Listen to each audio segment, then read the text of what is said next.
نبی کریم صلی اللہ علیہ وسلم نے ارشاد فرمایا جو لوگ اپنے مال کی زکوٰۃ ادا نہیں کرتے اس کا نقصان کیا ہے؟ پہلی بات مختصر عرض کر دیتا ہوں، نبی کریم صلی اللہ علیہ وسلم نے ارشاد فرمایا سب سے پہلے قیامت والے دن 3 آدمی سب سے پہلے جہنم میں داخل ہوں گے، ان میں سے ایک شخص وہ ہے جو اپنے مال کی زکوٰۃ نہیں دیتا۔ اللہ کے نبی فرماتے ہیں قیامت والے دن یہ شخص سب سے پہلے جہنم میں داخل ہوگا۔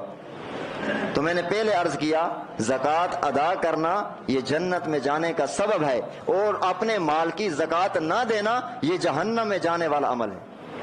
اگر ہم جہنم سے محفوظ ہونا چاہتے ہیں، نبی کریم صلی اللہ علیہ وسلم کے اس فرمان کے مطابق کہ جو بندہ قیامت والے دن 3 آدمی کو سب سے پہلے جہنم میں داخل کیا جائے گا، ان 3 میں سے ایک شخص وہ ہے جو اپنے مال کی زکوٰۃ نہیں دیتا۔ دوسری بات، نبی کریم صلی اللہ علیہ وسلم جب معراج پہ جا رہے تھے، کچھ لوگوں پر گزر ہوا، ان کی شرمگاہوں پر آگے اور پیچھے گوشت کے لیتھڑے لپٹے ہوئے تھے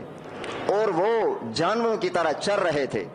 اور جہنم کے پتھر کھا رہے تھے، انتہائی ذلت کا سامنا تھا ان کو۔ امام الانبیاء صلی اللہ علیہ وسلم نے شب معراج کے موقع پر جبرائیل علیہ السلام سے پوچھا یہ کون لوگ ہیں؟ جبرائیل علیہ السلام نے جواب میں فرمایا آپ کی امت کے وہ مسلمان، آپ کی امت کے وہ لوگ جنہوں نے دنیا میں مالدار ہونے کے باوجود زکوٰۃ نہیں دیتے تھے، یہ ان کو عذاب ہو رہا ہے۔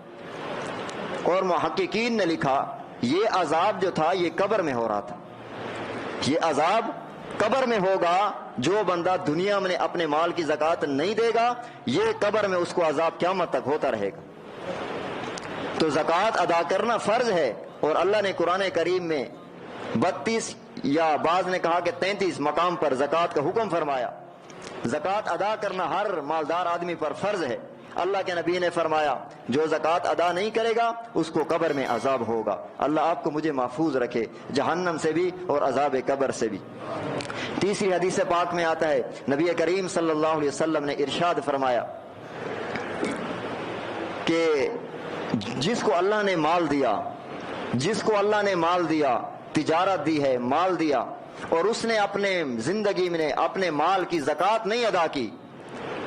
قیامت والے دن اس کا یہ مال زہریلا بڑا گنجے سام کی شکل اس کو دی جائے گی، اور وہ سانپ اس مالدار کے گلے میں لپٹا جائے گا۔ وہ سانپ اللہ کے نبی فرما رہے، مسند احمد میں حدیث پاک موجود ہے، امام الانبیاء فرماتے اس کا یہ مال قیامت والے دن سانپ کی شکل میں بڑا زہریلا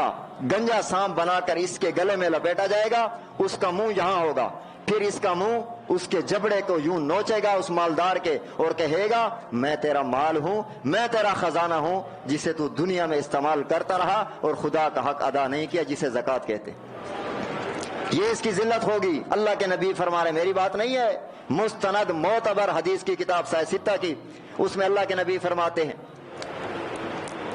مسند احمد الگ کتاب ہے صحیح ستہ سے، لیکن مستند حدیث کی کتاب ہے، فرماتے ہیں تو بعض کے نزدیک تو اللہ کے نبی فرماتے ہیں وہ سانپ یہاں سے جبڑے سے اس کو نوچے گا اور کہے گا میں تیرا مال ہوں، تیرا خزانہ ہوں۔ حدیث پاک میں آتا ہے امام الانبیاء صلی اللہ علیہ وسلم ایسے جا رہے تھے، سامنے سے 2 عورتیں آئیں، انہوں نے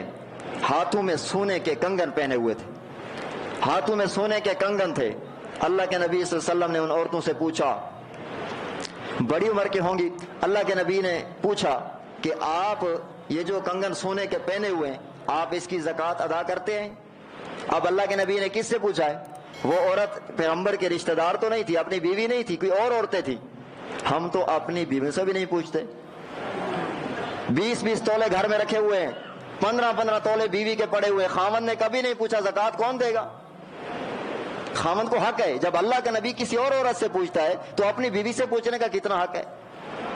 تو یہ گناہ گار خاوند بھی ہوگا، بیوی بھی ہوگی۔ تو اللہ کے نبی اور عورتوں سے پوچھ رہے ہیں کہ یہ جو کنگن تم نے ہاتھوں میں پہنے ہوئے ہیں اس کی زکوٰۃ تم دیتے ہو؟ ان عورتوں نے کہا ہم نے تو زکوٰۃ کبھی نہیں دی، ہمیں پتہ ہی نہیں ہے۔ اللہ کے نبی نے فرمایا کیا تم اس بات کو پسند کرتے ہو قیامت والے دن اس کے بدلے میں تمہیں آگ کے کنگن پہنائے جائے؟ اگر تم زکوٰۃ ادا نہیں کرو گے قیامت والے دن یہ سونے کے کنگن قیامت والے دن آگ میں بدل جائیں گے، آگ کے کنگن تمہیں پہنائے جائیں گے۔ آج اپنے گھروں میں دیکھ لیں، جن کے گھروں میں سونا پڑا ہے تو یہ کون زکوٰۃ ادا کرے گا؟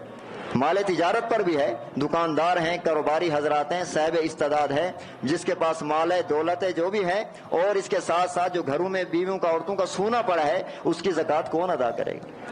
اور یہ اپنی بیوی کے ساتھ خیرخواہی ہے، اگر آپ اس سے زکوٰۃ ادا کروائیں گے تو وہ جنت میں جانے والی بن جائے گی، اگر آپ زکوٰۃ نہیں ادا کروائیں گے تو آپ کی بیوی جہنم میں ہوگی،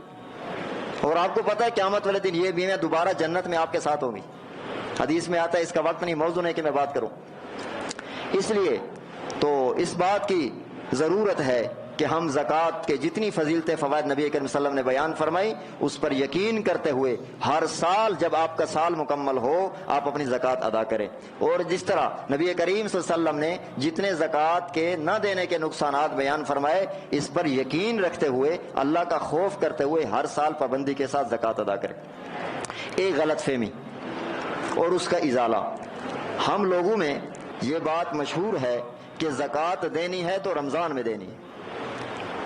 زکوٰۃ دینی ہے تو رمضان میں دینی ہے، یہ ایک غلط فہمی ہے جس کی وجہ سے ہم نقصان میں پڑ سکتے ہیں اور ہم کو پتہ نہیں، ہماری توجہ نہیں۔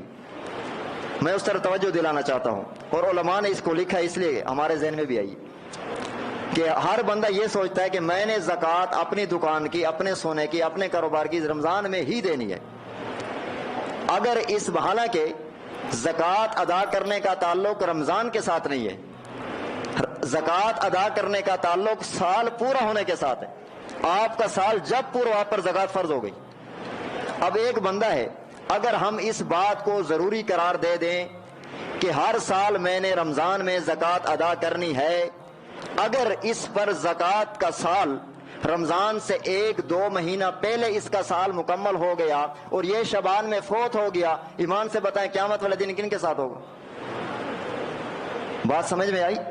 ایک بندے کا سال رجب میں مکمل ہوا اور اس نے کہا کہ میں نے رمضان میں دینے ثواب زیادہ ہے،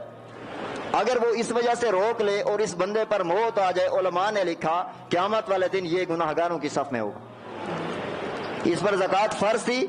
اس نے جو رمضان کا انتظار کیا یہ اس کا مزاج تھا۔ شریعت نے کہا کہ آپ کا سال جب مکمل ہو فوراً ادا کریں۔ ہاں اگر آپ کا سال رمضان میں مکمل ہوتا ہے تو اچھی بات ہے، آپ کو ڈبل ثواب ملے گا، اس میں کوئی شک نہیں ہے کہ نفل کا ثواب فرض ہے، اس میں بھی اور تفصیل ہے، وقت نہیں کہ اس میں اگر کوئی رمضان میں ادا کرنا چاہے تو اس کی بھی تفصیل علماء نے لکھی ہے، لیکن اگر کسی کا سال پہلے مکمل ہو رہا ہے تو وہ جیسے مکمل ہو فوراً ادا کر لے، ایسا نہ ہو کہ موت کا وقت کسی کو معلوم ہے نہیں اور اگر آپ پر اور میرے اوپر موت آ گئی، موت تو آنی ہے ویسے بھی، اگر ہم اس زکوٰۃ فرضیت سے اس لیے ہم نے تاخیر کی فرض کو ادا کرنے میں کہ رمضان میں ثواب زیادہ ہے اور ادھر سے ہم جہنم میں جا رہے ہوں، اس لیے اس غلط فہمی کو دور کریں۔ سال مکمل ہونا شریعت نے قرار دیا ہے، رمضان ہونا شریعت نے قرار نہیں دیا۔ اگر کسی کا سال رمضان میں مکمل ہوتا ہے تو وہ رمضان میں زکوٰۃ ادا کرے، اگر کسی بندے کا سال پہلے مکمل ہوتا ہے وہ رمضان کے انتظار میں نہ رہے، موت اور زندگی کا کوئی پتہ نہیں، فوراً اللہ کا حکم آپ پر لاگو ہوا ادا کر دے۔ اللہ ہم سب کو قرآن و سنت پر چلنے کی توفیق نصیب فرمائے، جو کہا ہے سنا ہے، اللہ تعالیٰ مجھے اور آپ کو اور تمام مالداروں کو جس پر زکوٰۃ فرض ہے اللہ تعالیٰ ان کو عمل کرنے کی توفیق نصیب فرمائے۔ اللہ آپ کا سننا میرا کہنا قبول فرما کے دنیا آخرت میں اپنے محبوب اور مغفور لوگوں میں شامل فرمائے۔ وآخر دعوانا الحمدللہ رب العالمین۔